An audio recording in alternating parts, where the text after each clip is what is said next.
Yo, what is good, YouTube? We are so back, after such a long ass break, finally returned. Been made, been playing Wuthering Waves for quite some time now. Been trying to make a tier list about it. So hopefully this tier list is not going to be as nuclear as the Pure Machine tier list.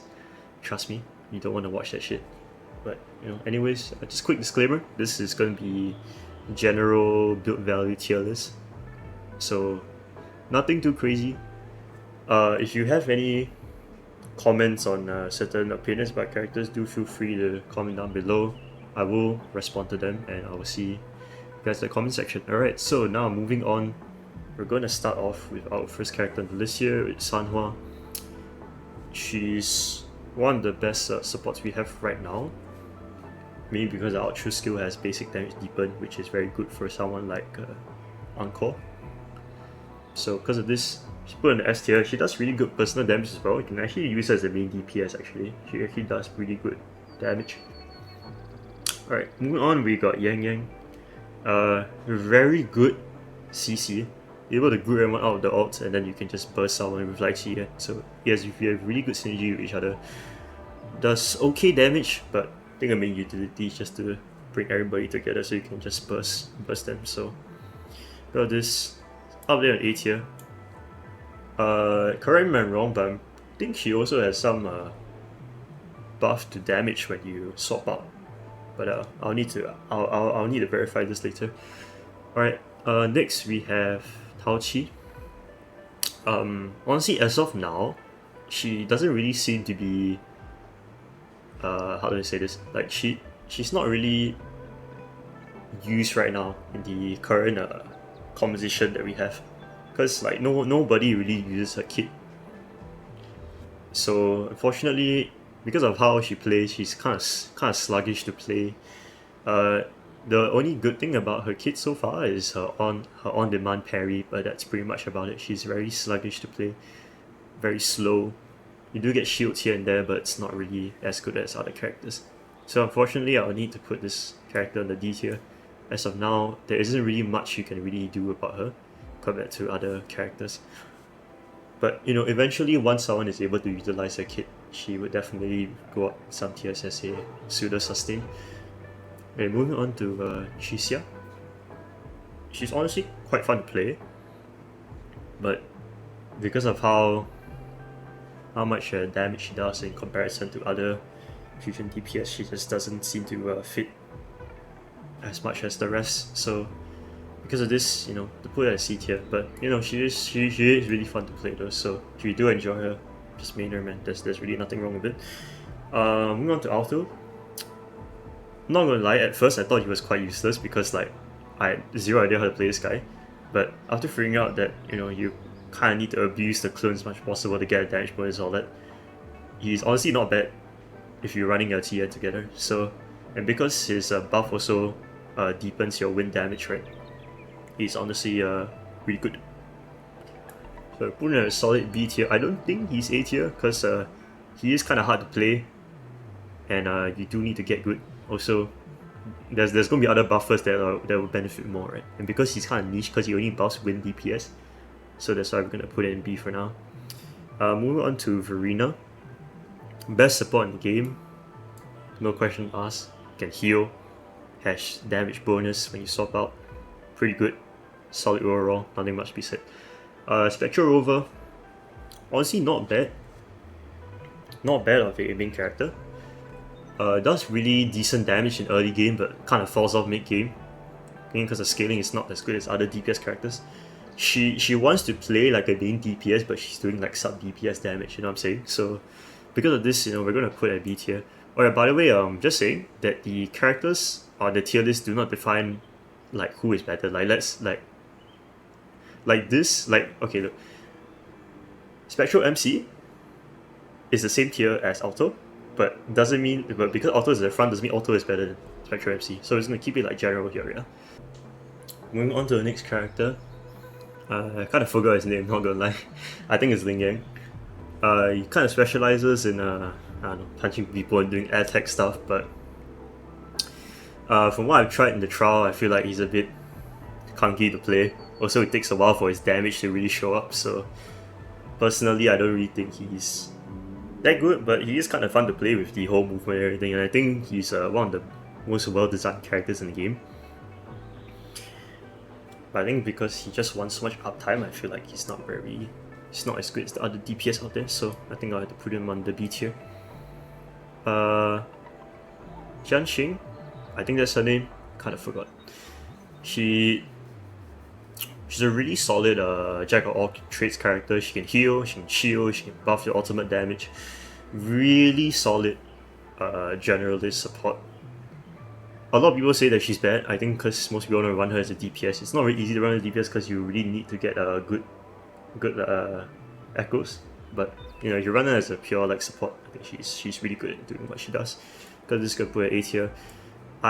Because she is a jack of all trades, I wouldn't really put it up so high because she doesn't really succeed in most things that people do mainly, you know. But she's a very good generous buffer, so that's that. Moving on to Bai Ci, she, you know, second healer. There's only 2 healers in this game. She's a second healer. I don't think you get this character for free, but if you do, please correct me if I'm wrong. She has a Pokemon, right? If you try attack, it becomes a Beyblade. I don't know. To me, it's really funny that it just becomes a Blade Rain Spin. Pretty decent healing. Not as good as Verena, but still pretty solid. He does buff your damage though, so it's not bad as well. And if you have E6, C6, whatever the copy thing is called in this game, it also buffs your ice damage as well, so it's also pretty good. I think because this healer and everything, general support, solid A tier. Dungeon, she is really good, but you know, you have to make sure you don't have this thing called a skill issue, because this character,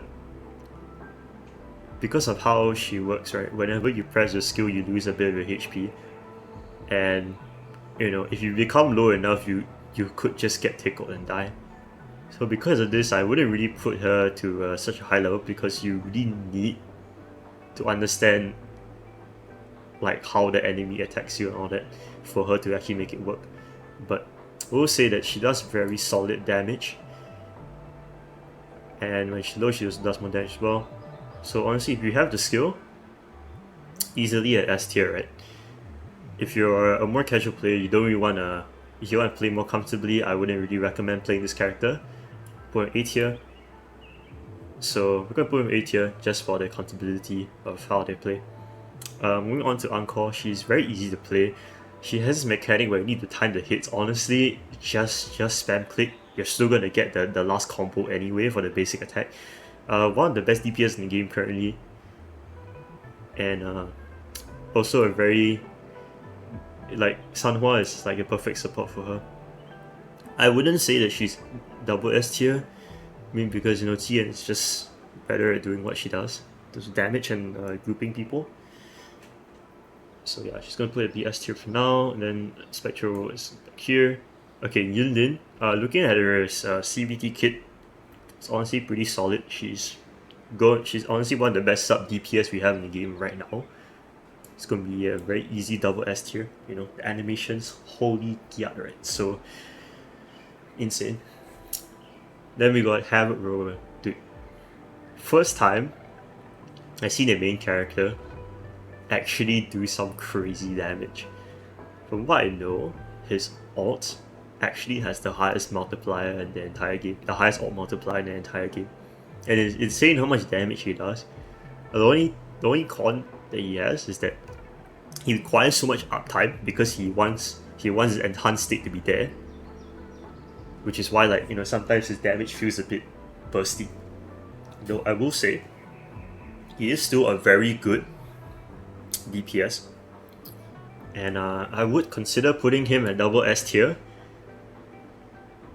But because currently right now we can only have up to C2, so not able to fully benefit his kit for now. So as of now, in this current patch, I'm gonna put it in S tier. But I'm very sure, you know, once the patches go by, once you get even more copies, he's gonna do you more damage.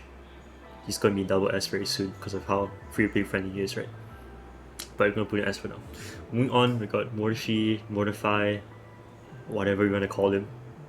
This guy is basically the Xiangling in Wuthering Waves.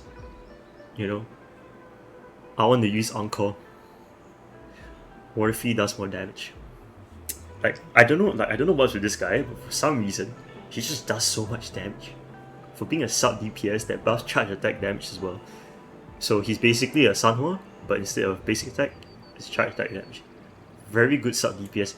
Does a little bit too much damage, in my opinion. Like, holy shit, why does bro hit 4k per hit? I don't know, man. It's just crazy me. Instant S tier, right? Alright, next up we got Kalcharo, also known as Sephiroth, Kakarot, whatever you want to call him. Very good DPS. Does everything you need him to. Only issue with him is that he kind of has like a high skill ceiling to play because you need to like animation cancel and all that. It takes a while for you to learn, but I think it's not really that bad. But he's still a very good DPS. He's not better than GN, that's for sure, but very solid S tier. Moving on, we got Yuan Wu. As of now, he doesn't seem to be fitting much in the current team. So I will say that he's okay as a sub DPS, but I wouldn't really put him up there. And I feel like for me to see his value, I'll need to wait for Yinlin to come out first and then see how he's really going to perform. But right now, he's kind of underperforming, so we're going to put him at C tier. Alright, last but not least, we have the GOAT, the Dragon Boy, Jian. Instant double S tier, you know, limited DPS being the best in the game. Like, damn, bro, that's crazy, bro. That's crazy, right? He groups everybody up with his ult and then just kills them, and then they're just dead, you know. And then like that's it. I honestly don't really know what to say. He's just that good with DPS, right? But you know, his ass definitely gonna get pound crab very soon. So yeah, that's pretty much about it for the Wuthering Waves tier list. You know, if you have any opinions on these other characters, you know, any tag you want to share, leave it down in the comments below. And yeah, remember to like, subscribe. I'll see you guys next time. Adios.